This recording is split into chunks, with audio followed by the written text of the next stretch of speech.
Well, it seems the idea of a third world war is always going to be in the back of our minds. It's happened twice before, history is known to repeat itself, and as awful as it may be to come to terms that it may eventually happen, it's just the reality. Of course, there's the hope that things never escalate to the point of another world war. We know the damage they've caused, the countless casualties, destruction of entire cities and countries, and of course the aftermath of it. Soldiers dealing with PTSD, countries trying to completely rebuild themselves. It truly is devastating. But then there's also the argument that war can be good for the economy, well, at least the winning countries.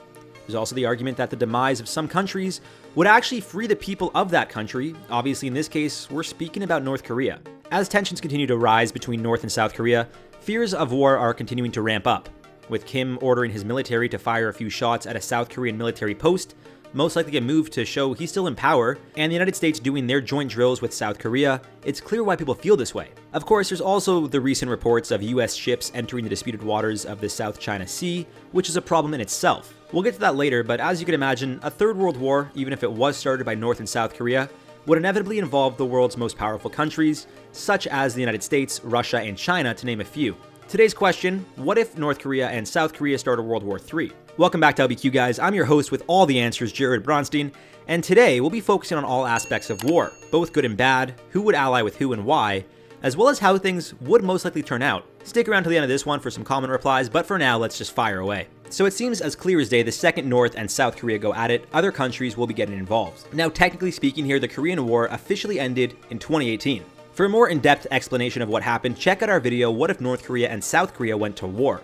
Now, when you think of war, it's usually gunfire and destruction. But in the case of North and South Korea, although they haven't been dropping bombs and sending troops and tanks into each other's countries for the last however many years, they technically agreed to end the war as recently as April 27, 2018. Before then, it was just a 65-year-long ceasefire. The Korean Armistice Agreement was signed on July 23, 1957, and originally was supposed to just be a temporary agreement until a final peace treaty was formed, where both sides would agree. As we know, that never happened, and the agreement that was signed birthed what is currently known as the Korean Demilitarized Zone, DMZ for short. This is what separated the two countries, and to this day still does. More specifically, located inside of the DMZ is the Military Demarcation Line, MDL, which officially separates the two. Technically speaking, there is 2.5 miles of neutral land between the countries, and one side was guarded by the North Korean military, while the other was guarded by the South Korean military. However, over the years, as efforts to end the war ramped up, both countries agreed to lower tensions along the border and removed military personnel and equipment.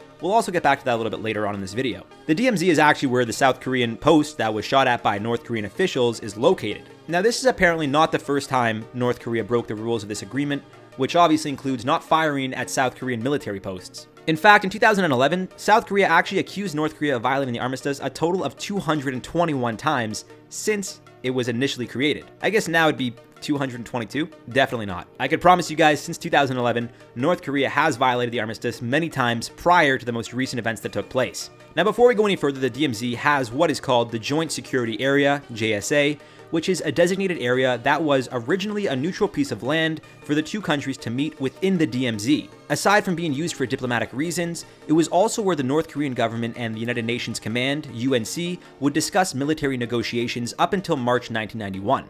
This is actually where numerous events took place, such as in 1984, when a Soviet tourist who was part of an official trip hosted by the North ran across the border shouting he wanted to defect. This would end in the tourist safely crossing the border, but 3 North Korean and a South Korean soldier losing their lives over the gunfire that took place.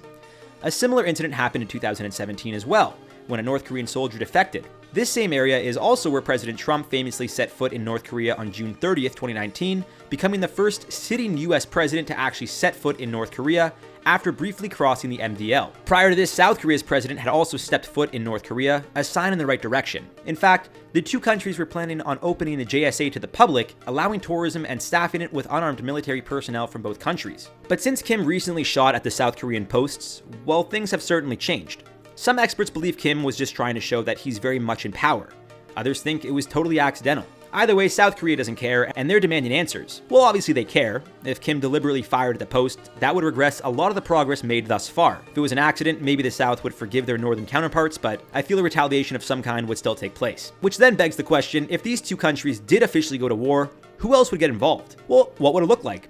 Who would win? Now, I will say as always, I'm not a fortune teller, but I'll do my best to predict how things play out should the two sides officially declare war. Of course, first things first, there's headlines about it. Odds are it would be referred to as the Second Korean War before the media and the world realized they're also getting dragged into this one. At this point, propaganda either for your home country or against the enemy country would be all over the place. Social media would be flooded with both pro-war and anti-war arguments, and we'd definitely see our fair share of protests. Odds are in places like the United States, things would be similar to how they were during World War II. And I mean that in the sense of the closest thing to war that the United States as a country would get would simply be through the media, propaganda, statistics about the war, of course, and that's about it. There is the possibility that US soil is attacked, of course, but the odds of that happening are slim to none, at least from a military standpoint. In fact, it seems most likely that the war would start in the DMZ. Both countries would be fighting to take over the other's land. Inevitably, with the alliances currently in place, if a war officially started, the US would need to get involved. Obviously, on Team South Korea, it would be interesting to see how involved the United States were to really get. And here's why. The easy answer to this question is the United States gets involved and backs South Korea, while China and Russia back the North. Obviously, then the UK, Germany, France, everyone who's allied with either the US, Russia, or China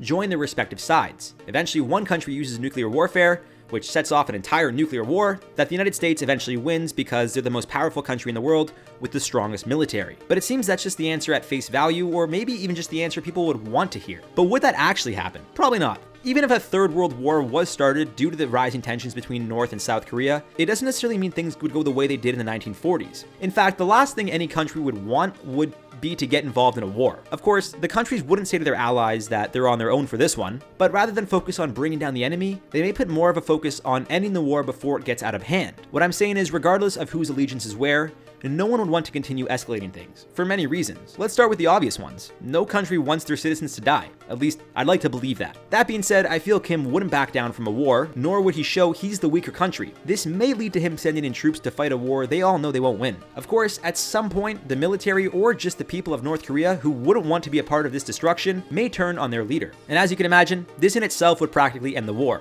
But it depends when and if this were to happen at all. And if the war did continue to escalate where other countries got involved physically by deploying their militaries in either the North or the South, well, things could get ugly. And it seems the war, if it did escalate, would be an excuse for other countries to declare war on each other, or at the very least, try to show they are the most dominant in the world. Obviously, I'm referring to Russia, China, and the United States. Contrary to popular belief, China and North Korea don't have the best relationship. They essentially just see each other as major trading partners, and that's about it. Meaning there's no real reason China would want to support North Korea in a war, especially a war they might lose. That being said, tensions between China and the United States have been boiling over, especially after the US deployed military ships in the Chinese Sea. Meaning China could go either way. They could show they're not interested in going to war with the United States, let them do what they want in Korea, and hope that tensions ease. Or they could see this as an opportunity to strike the US, and of course, attack. Then there's Russia. Same situation here, although Russia is more likely to side with a country that has similar beliefs as them. After all, North Korea technically was created after the Soviets and Americans agreed to split the land of Korea in half. But again, would Russia really want to get involved? What benefit would they get, even if somehow they did win the war? Now, it is possible Putin sees this as an opportunity for his country to expand, and similar to Germany's tactic in World War II, they turn on their allies. I wouldn't put it past Putin to team up with Kim and help his country in the war, while also planning on backstabbing the dictator in an effort to expand Russia even more. And we haven't even talked about the nukes yet. Truthfully, I don't think anyone would use them. It would literally lead to the end of the human race as we know it. Simple as this, the first one to launch a nuke would be public enemy number 1, and their country would be the second one destroyed, assuming the original nuke fire doesn't miss its target. But let me put it for you into perspective.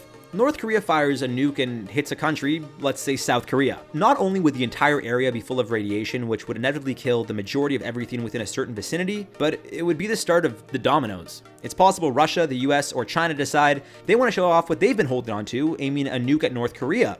But again, it wouldn't just affect North Korea. China and Russia border North Korea, meaning using a nuke would certainly affect their countries one way or another. If anything, they would want to prevent North Korea from making such a rational decision, and that could be done either by threatening the country with force, with Russia or China saying if you use it, we'll attack, or giving them the ultimatum that if they do use nuclear artillery, assuming they are allies at this point, that they would no longer support the country and would also declare war on them. And as you can see, there are many ways this could go with many different variables. Well, I can't say for sure what would or wouldn't happen, but this is the best I could think of. Now I want to know if you guys agree or disagree. Let me know below. I also want to hear your thoughts. What do you guys think would happen?